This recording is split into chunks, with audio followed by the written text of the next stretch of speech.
ಹಿಜರಿ 807ರಲ್ಲಿ ಜನಿಸಿದ ಹಸನಿ ಪರಂಪರೆಯಲ್ಲಿ ಬರುವ ಹುಜೂರೆ ಕರೀಂ ಸಲ್ಲಲ್ಲಾಹು ಅಲೈಹಿ ವಸಲ್ಲಂ ರವರ 23ನೆಯ ಪೌತ್ರರಾದಂತಹ ಇಮಾಮ್ ಸುಲೈಮಾನುಲ್ ಜಜೂಲಿ ರಹ್ಮತುಲ್ಲಾಹಿ ಅಲೈಹಿರವರು ಶಾಜುಲಿ ತ್ವರೀಕತ್ನ ಪ್ರಮುಖ ಶೈಖರಾಗಿದ್ದಾರೆ ಎಂದು ಮಾತ್ರವಲ್ಲ, ಹಲವಾರು ಶಾಖೆಗಳಿರುವಂತಹ ಶಾಜುಲಿ ತ್ವರೀಕತ್ನಲ್ಲಿ ಇಮಾಮರಿಗೆ ಪ್ರತ್ಯೇಕವಾಗಿ ಸೇರಿಸಿ ಹೇಳುವಂತಹ ಅಲ್ ಜಜೂಲಿಯಾ ಎಂಬಂತಹ ಪ್ರತ್ಯೇಕ ಶಾಖೆಯೂ ಕೂಡ ಇದೆ.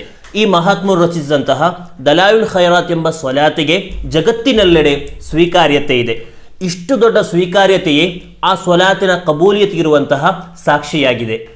ಇನ್ನು ಈ ಸ್ವಲಾತನ್ನು ಇಜಾಜತ್ ಇಲ್ಲದೆ ಓದಬಾರದು ಎಂಬಂತಹ ಭಾವನೆ ಕೆಲವರಿಗೆ ಇರಬಹುದು. ಹಾಗೇನಿಲ್ಲ, ಇಜಾಜತ್ ಇಲ್ಲದೆಯೂ ಕೂಡ ಓದಬಹುದು. ಇಜಾಜತ್ ಇದ್ದರೆ ಹೆಚ್ಚು ಪ್ರತಿಫಲ ಸಿಗುತ್ತದೆ ಎಂದು ಮಾತ್ರ. ಇದೊಂದು ಸ್ವಲಾತ್ ಆದ ಕಾರಣ ಇಜಾಜತ್ ಇಲ್ಲದೆ ಓದಿದರೂ ಕೂಡ ಪ್ರತಿಫಲ ಸಿಕ್ಕೇ ಸಿಗುತ್ತದೆ. ಆದ್ದರಿಂದ ಪ್ರತಿನಿತ್ಯ ದಲಾಯಿಲ್ ಖೈರಾತ್ ಓದುವವರಾಗೋಣ. ಅಸ್ಸಲಾಮು ಅಲೈಕುಂ ವರಹಮತುಲ್ಲಾಹಿ ತಾಲಾ ವಬರಕಾತುಹು.